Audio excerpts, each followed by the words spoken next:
Nos vamos con don Pedro Israel Horta, un exagente de la CIA. Y don Pedro, buenas noches. Me complace mucho tener la oportunidad de conversar con usted. Bienvenido, Americano. Buenas noches, muchas gracias por tenerme en su televisor esta noche. Don Sí, mi Pedro, nombre, pues cuénteme un poco sobre cómo está usted leyendo esto que ha sucedido el día de hoy en la casa del expresidente Trump. ¿Qué impresión le da? Y sobre todo, ¿qué es lo que nosotros que no pertenecemos a la CIA no vemos normalmente? Adelante. en mis 18 años y medios que trabajé en la CIA, me pasé 2 años en la oficina del Inspector General de Inteligencia, ICIG. Yo estuve en esa oficina cuando estaban revisando los correos electrónicos de la señorita Hillary Clinton. Ujú. La información que se vio era que la señora tenía información muy clasificada, Top Secret, SCI, Restricted Handling, una categoría muy alta, una categoría, si yo lo hubiera tenido en mi casa, a mí me hubieran puesto preso. Pues en este caso, a Trump le mandan el FBI a sacar todo lo material que tiene en su casa, pero a la señora Hillary Clinton le hicieron absolutamente nada. Claro. Estamos viendo aquí una injusticia inmensa. Lo que estamos viendo aquí es básicamente que el presidente Biden, más que todo el bureaucracy, los departamentos de justicia, el FBI, las armas de inteligencia del gobierno, se han vuelto una arma política para atacar lo que es la posición política. Claro, un brazo En político. Exactamente. Es una injusticia inmensa. Básicamente nos estamos convirtiendo en lo que se dice en inglés un banana republic, donde las leyes no aplican a todos igual. Las leyes en este caso se aplican contra los republicanos, contra Trump, pero en el caso de demócratas, pues las leyes no aplican. Los demócratas pueden romper las leyes, hacer lo que quieran hacer y a ellos no le hacen nada. Le- Y en el caso de Trump, pues obviamente lo están tratando de buscar algo para que no pueda correr como presidente en el 2024. let me switch to English, please, and Sure. let me ask you this. Um, what do you think is going to happen now after tonight? What do you think is going to happen with this case that you're describing with Hillary Clinton? I personally think that the lady is as guilty as she can be. I think the authorities did not act upon the situation that she used a personal server to communicate sensible information, national security, some of them, I'm sure, in on you know on an everyday server instead of using the government server, which is what she should have been done. Um, um, what do you think is going to happen now? Do you think people is going to remember that case? Is going to start pointing fingers at Hillary Clinton and probably Hunter Biden and Joe Biden for all the things that he has not done?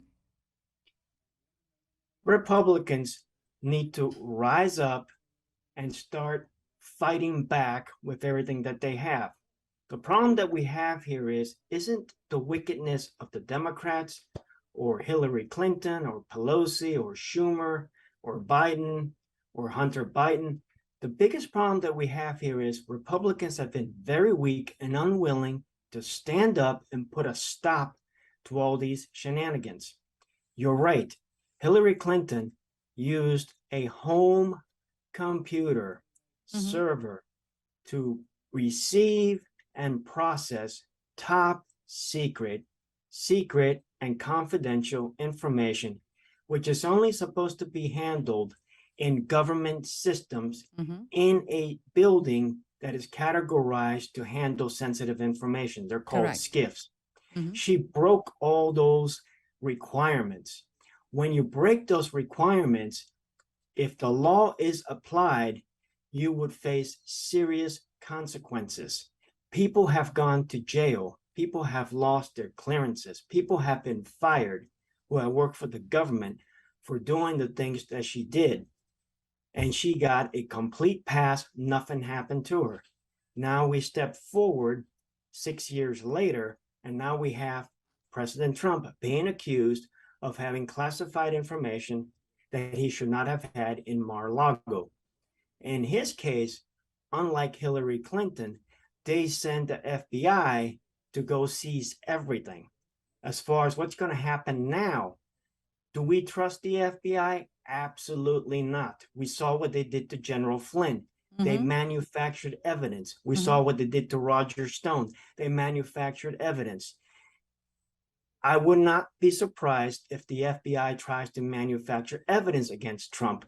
And if you find some kind of indictment or some kind of public information being leaked by DOJ or by the administration or by Congress accusing Trump of basically violating sensitive information.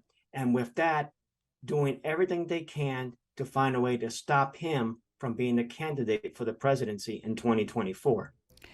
Mr. Horta, I thank you very, very much for talking to us or speaking to us tonight. I hope to have the opportunity to talk to you a little later, a little more, because I think this is going to continue. I don't think people is going to be just so calm after what is going on. I think every day, people is more awake of what is going on in this country. Thank you for what you're doing. You are putting out the truth out to the American people, to Hispanics, and even to Anglos. And the more the truth gets out, the more people realize what the government is doing, and the more we realize that we need to rise up and stop it. Before you go, Mr. Horta, tell me about your whistleblower when you were at the CIA, please. I worked at the CIA and I was a manager in a war zone. And by law, I'm supposed to report anything that violates laws, equal employment opportunity laws, waste, fraud, abuse. And I ran into a situation in which I had to report some wrongdoings. Lives were put in danger over actions taken by my senior manager, in which we were going through zones where rockets would fall for food, for going to the gym. Meanwhile, it was a hostile working environment for an older man. And I rose up and spoke up on his behalf. And I ended up getting basically thrown out of the base, sent back to Washington, D.C., only to find out that the entire whistleblower regime to look at cases of reprisals was completely broken. They had no interest in looking at anything and fixing anything. They basically break the law and cover it up. And if you dare to speak up, they'll come after you with more reprisals. One thing led to another. I ended up working for the Office of Inspector General for the Intelligence Community because I had to basically run away from CIA. I went there. While I was there, I worked on an evaluation where we reviewed the whistleblower protections, and we found out that they weren't any whistleblower protections. It was just a piece of paper that was not being enforced. And one thing led to another. I went back to CIA. My whistleblower case was really never resolved. And one thing led to another. It's a phenomenal story that's going to be put out in the book. I ended up basically being the one who publicly declared that the Inspector General Atkinson weaponized the Intelligence Community Whistleblower Protection Act process to target President Trump because procedures were changed. Secondhand hearsay information was allowed to move forward in an allegation against the president, while cases like myself that I provided firsthand information to the Inspector General were never adjudicated, were never investigated. They basically told me, go pound sand. We don't want to hear your case. You got fired. We no longer want to hear about it. After I was fired, but while I was working inside, they refused to hear my claims or do anything with my claims. And the bottom line of all this is, when you look at the Snowden case, Snowden went public rather than using the internal systems because he knew the internal system would not work. The Correct. IGs are broken. The intelligence community has no interest in basically fixing anything that has to do with whistleblower reprisals. And if you ever report any wrongdoing within the intelligence community, they will find a way to silence you or to fire you. They would rather have people report on wrongdoings outside of the IC, the intelligence community, so that they don't look bad.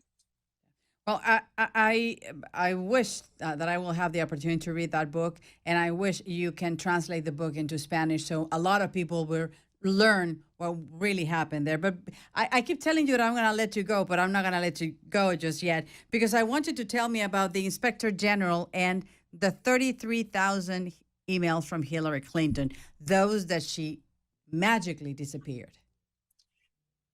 Long story short, once again, you can only have classified information in a government approved facility in government approved computers, normally called SCIFs, special compartmentalized facilities.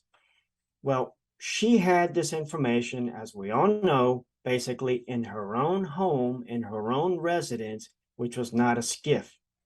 And in Correct. her case, all these emails, we know that she destroyed emails, she destroyed hard drives, she destroyed information, she did not provide all the information requested, she was obstructing investigations, she lied, she covered up, and the FBI knew all about this, and they basically gave her a pass. They did not hold her accountable. Unlike Trump, in this case, they're going after Trump in a way that they never went out against Hillary Clinton. Hillary should be in jail, or at a minimum, should have been disqualified from ever running in public office or being involved with the government on how she violated secrecy agreements and non-disclosure agreements on the handling of classified information. And she is not because, is she part of the deep state? She is a Democrat and she gets a special pass. Democrats basically are above the law. The law does not apply to them unless they want to target you for a specific reason. But for the most part, we're seeing basically a Justice Department that weaponizes the powers of the state to go after Republicans.